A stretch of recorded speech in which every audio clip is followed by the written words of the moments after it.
Whatever. Oh, go ahead, go ahead. To try to get a grasp on that red line shooting up at the top on the front page. In the last 2 years, when a real budget crisis was supposedly confronted by raising taxes and cutting spending, as a one piece of that puzzle, could you give me some idea of the number of Connecticut state employees today versus 2 years ago? How much of a reduction in force, percentage-wise, roughly, has taken place because of the attempts to control spending? I think around 1,200 out of 50. Which is about what percent? It was Very a small. single digit, it was less than a Very percent. small. It was a four, About a percent and or that less? reduction came from early retirements. Saying, we're gonna grab the money and jump. And I'm having Well, freeze I have to add as well. Yeah, they did get rid of some mid-level managers. Supposedly on the way they got rid Yeah, of some mid-level it was a managers. As long as they weren't unionized though, Right. for sure. But did anybody ask the question of, just as you were saying, we have the historically high taxes that were implemented. And why are we still seeing 5 years worth of deficits? And I mean, we're also projecting deficits into the future. That should be the question everybody is asking. Well, actually, the question was asked. I Oh, it mean, was, we- okay. we talked about what can we do to actually reduce the spending at this point. Well, I have some ideas. Well, I do. let's put them out there. You know what, this was the most historic opportunity for someone to make a substantial change in the finances of this state, because it was aligned. You have a one-party system, you have a governor of the same party, you have a supermajority in the House and Senate. Remember, governor proposes, legislature decides. So this budget, by the way, we just changed it massively on the education side, took away the pilot and put back the libraries. Pilot's gone? Yeah, pilot's gone, yeah, that's why I'm so late. And so there's a lot of things that are going on. But that's the beauty of the system. However, the governor and the supermajority have control over the process. And they were negotiating contracts. What a perfect opportunity. Instead, they gave them one of the best packages. In fact, the union head was invited to Washington DC right afterwards to brag, how did you do this when all the other states were cut? And so in that package was a 4-year job protection, was extending healthcare pension benefits out 11 years, and there was a 1-year freeze on salaries, and now we're facing 3 years of 5% in each of the next 3 years, or 15% wage increase, and all these other protections that are in there. So that is structured and sound if you're building in this expense to 9.7% and your projection revenues come up short each time, because they were going to plan a $1.8 billion worth of concession savings. They got half of that. And Jody Rell got that just by sitting down in a non-union year.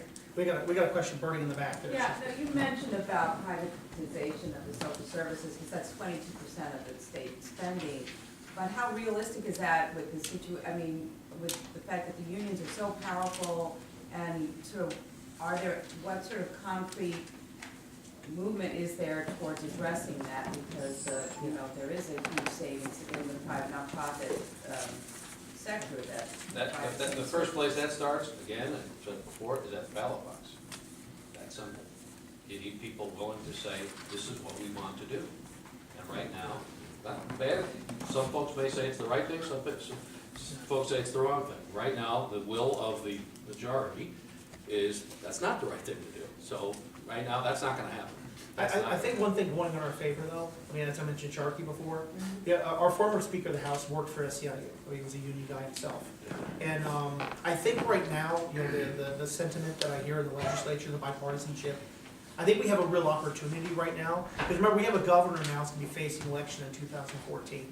So I think as conservatives, Republicans, or we can work with the Democrats, and maybe we can get some of these ideas floated to where we can look at pushing more towards privatization. The other day at the Eggs and Issues breakfast, there was some talk about exactly that. A recognition among some of the leadership, including Sharkey, that the private sector, or nonprofit sector, I should say, does a very good job, and I think that there's support for that. What it takes is, for us and for you, as you see these things come up, to contact us and other representatives and friends and say, this is something we need to do. So I don't think it's totally unrealistic. It's a tough road to hoe. That's just the situation we're in right now with a lot of these bills. Well, Dan, but he also Yeah. mentioned though that he's very much in love with regionalization and he's very much in love Well- with tolls. And when you Well, rob I'll say the toll. transportation Yeah. fund of $70 to $100 million a year, and then you put in tolls and you rob the money from that, I'm sorry, but that's why I helped to kill it in the transportation committee. It's now a study. However, he did talk about starting down that path or down that road by funding Route 11s through a special toll just for that road. And he says that might be a good model for other, places. So again, there's a very strong segment there that really likes that and is looking for other ways to tax, instead of really approaching where we really need to approach, and that's on the spending side. Yeah, The spending side is The our. issue is always, where can we raise more money, where can we raise more money? Stop raising more money and stop spending as much money. And the other issue, some of the privatization, doesn't all have to go to not-for-profits. We could actually privatize small to medium-sized sections of the government workforce. I mean, for instance, people have done this in other states, where the DMV is essentially a quasi-private enterprise. The custodial the custodial forces at all the state universities could be privatized. Food services at prisons could be privatized. That's not huge savings, but it starts to add up after That's a all. while. It So, starts to add up. any more questions? I mean, you got one. What's your